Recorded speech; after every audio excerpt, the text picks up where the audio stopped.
Hi, I'm Pink Pantheress, and I've been nominated for a Rising Star Award with Apple Music. She's the voice of the generation. She is the hottest girl on the scene right now. Pink Pantheress might be the most important artist of the 2020s. I am the winner of BBC Radio 1 Sound of 2022. Her music feels both evocative of the past, yet somehow pulls from the future. Her debut mixtape, To Hell With It, was released in 2021.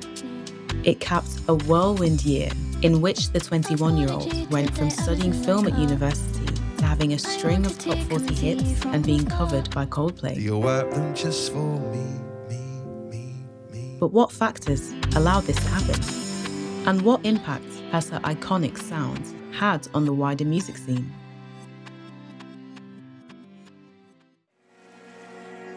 On the surface, Pink Pantheress's journey might seem to start with her casually making tracks in GarageBand, later getting lucky with the TikTok algorithm. But in fact, her story runs much deeper than this. When she was 5 years old, her family moved from Bath to Kent, where she grew up. I've been through, I think, every phase you could ever imagine. Like legit. Went through an emo phase, went through a sports phase, and then I went through a K-pop phase. From a young age, she already had a melting pot of phases and influences, all helping to shape her cultural references. But one of her biggest influences? The alt-rock scene. Sounds from the likes of My Chemical Romance and Pierce the Veil. And it was one experience of the genre in particular that would change the course of her life. I remember seeing Paramore at Reading. Oh my God, that was Paramore. what... Hayley Williams. So she's the best. She's the person. Literally, when I saw her, how much fun she was having on that stage, I was like, I have to do that one day. Pink Pantheress learnt the basics of music production with help from her older brother. But like many new artists, she relied heavily on samples as a starting point. I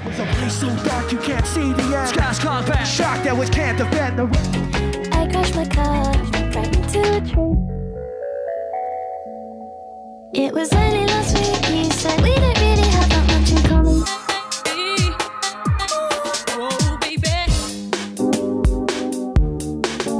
Pain was one of the first Pink Pantheress songs to go viral on TikTok.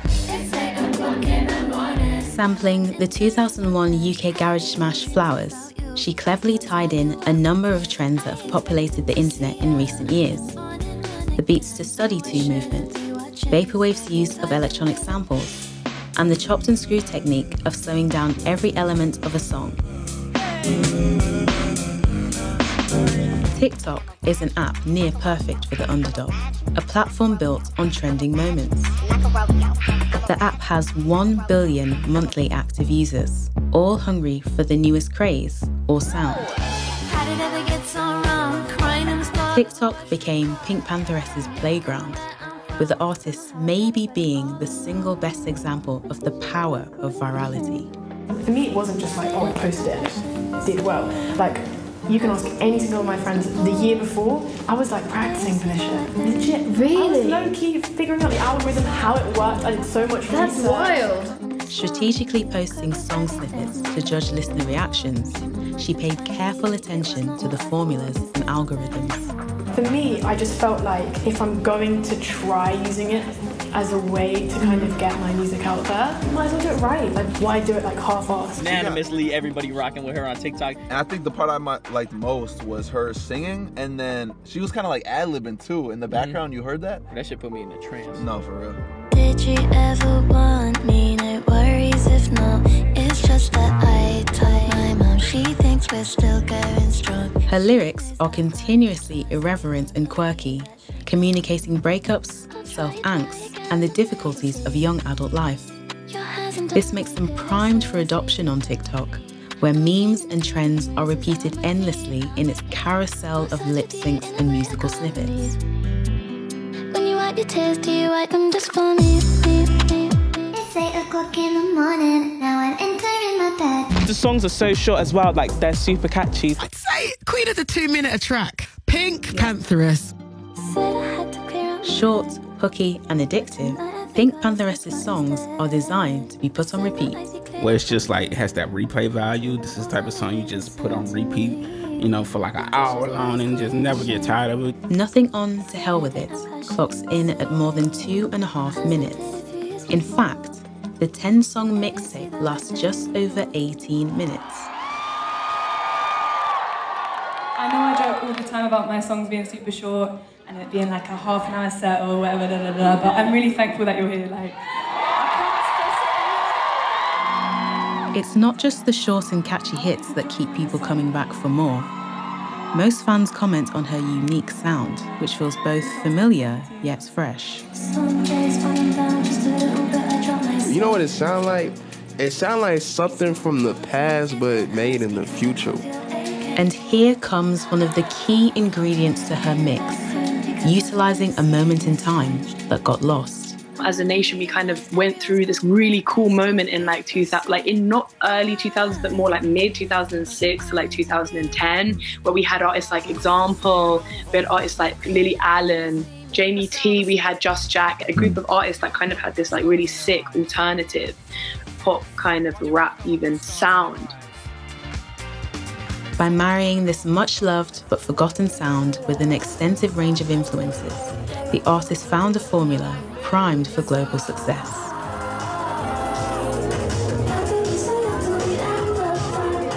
Timing also plays a huge role in her rise. Her breakout single, Break It Off, arrived in early 2021, when much of the UK was enduring its third lockdown of the COVID-19 pandemic. Shut out of clubs and parties, a whole generation of music fans turned to homespun alternatives instead.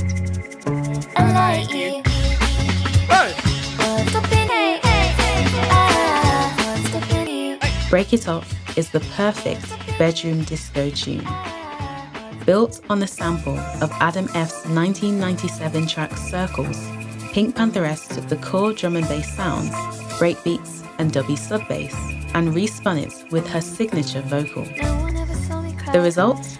An intoxicating mix that creates an element of calm whilst remaining upbeat. This like so calming and chill, but yeah, it's also fast paced. Yeah, and, like, has very high energy BPM. Yeah, I don't know how the shit's working, but it's working. The formula, she got that bitch perfect.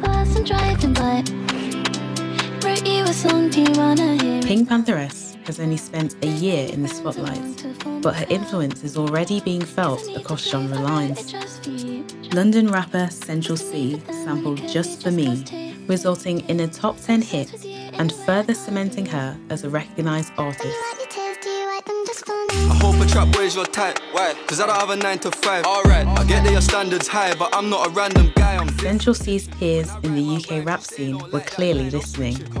In late 2021, Brighton rapper Ardy went back to Sweet Female Attitude's Flowers and sampled it on his song Flowers, Say My Name. If you want me all for yourself, then darling, you probably should go. Digger D, with Ardy by his side, sampled T2's bassline classic Heartbroken on his song Wasted.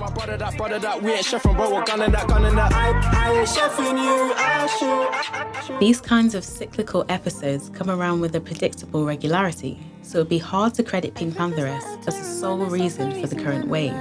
And she has also never claimed to be an innovator.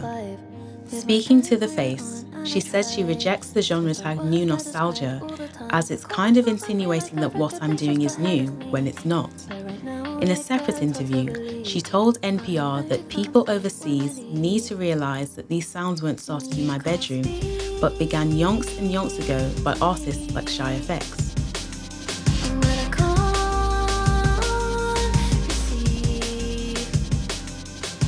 While sampling was a necessity in the infancy of her music production, it was simply a means to an end, and not something the artist wants to be defined by.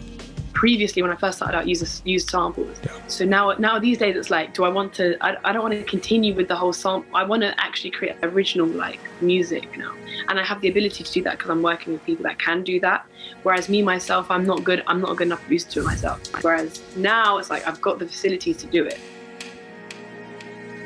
While sample-free music is something we'll likely see from her soon, Pink Pantheress's latest release with Willow takes from none other than Paramore. From that moment, seeing them at Reading, she went on a journey, repurposing sounds that were meaningful to her and mastering the TikTok formula to cleverly present them to the masses. Executed with impeccable timing, this 21-year-old found a genius formula, and it landed her in a prime position to develop as an artist. She's now on stage at the same level as her idols, a rise she single-handedly manifested.